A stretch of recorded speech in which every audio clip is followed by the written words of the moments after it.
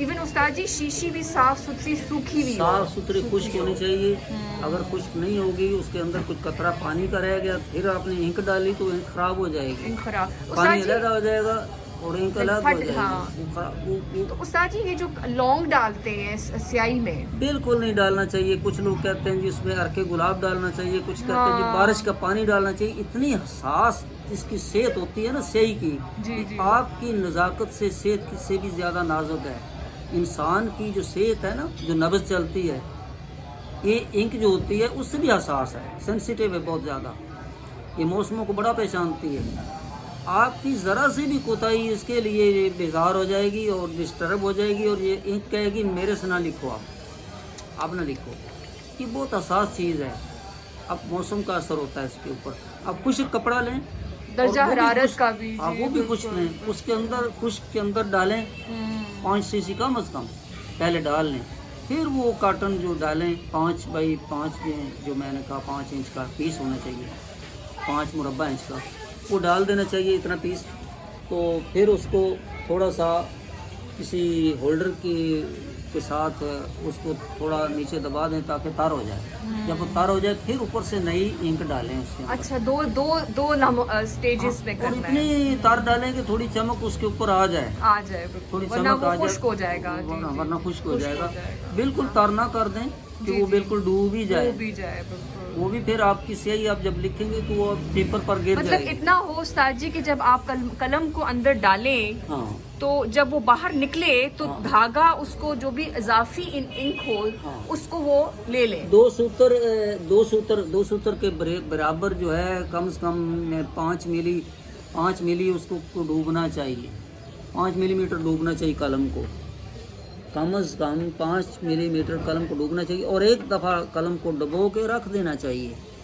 कलम को डुबोया ना आपने तो उसको रख दे, यूँ रख दें खुश्क होने के लिए, अच्छा, ताकि वो समर जाए।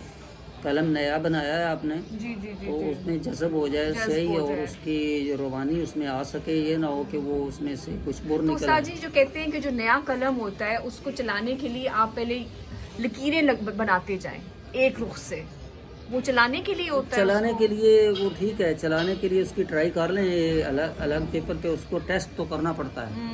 एक ताकि पेपर ज़रा पर वो- टेस्ट कर लें कि कलम में सलाहियत कितनी है, ताकि असल लिखने में वो रास्ते में बीच में ना छोड़ जाए, कलम आपका साथ ना छोड़ रवानी, जाए, उसमें हाँ। वो बुर ना निकल आए कलम में, या जी, हाँ। उसमें टूट फूट का शिकार ना हो जाए, और एक भी अंदर उसके जज्ब हो जाए, जज़ब हो जाए। हाँ। वो ये उसके रेशे, तर हो, तर उसके जो हो। रेशे हैं वो स्याही जब जम जाएगी ना उसको मजबूत कर देगी सही है। कलम की मजबूती के लिए। उस्ताद जी ये जो नाखून होते हैं ये जरा बताएं इसके बारे में। हाँ, अब ये कलम की टिप के बारे में भी बता दूं। जी, जी। इस कलम की इसको टिप बोलते हैं ना। जी जी। इसकी जो ये मोटाई है ये बराबर होनी चाहिए। पहली बात तो ये है कि ये बराबर होनी चाहिए, एक तरफ से मोटी और एक तरफ से पतली नहीं होनी चाहिए।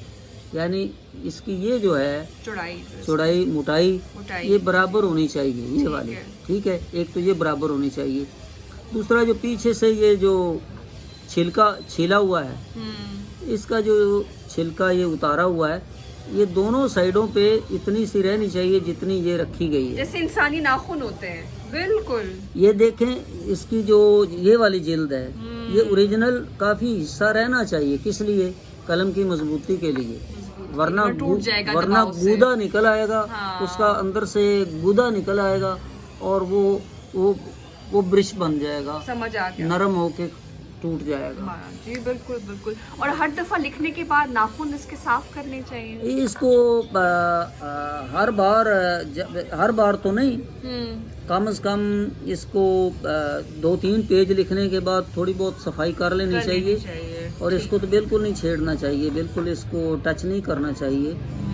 लेकिन जो ऊपर इजाफी इंक होती है वो उतार ले वो बंदा। यहाँ से उतारें इतनी सी एहतियात से, ठीक है, और यहाँ से उतारें एहतियात से, तब तो ठीक है। सही है। उसकी नोक जो है बरकरार और ये रहेगी। भी साफ करना है, ये जो है इसकी इसको क्या कहते हैं, जो खला है। हाँ, बाकी ये भी इसकी भी सफाई रखनी चाहिए। कलम के ऊपर सही। इंक लगनी नहीं चाहिए। अगर कलम के ऊपर इंक लगी हुई हो तो आपके हाथ से लगेगी, और आपके हाथ पे लग के फिर पेपर पे भी वो दाग आ जाएगा, बिल्कुल तो पेपर को भी वो दागदार करेगी। बिल्कुल, जी, तो इसलिए कलम को साफ सुथरा ही रहना चाहिए जिस तरीके से ये। सही है। हाँ,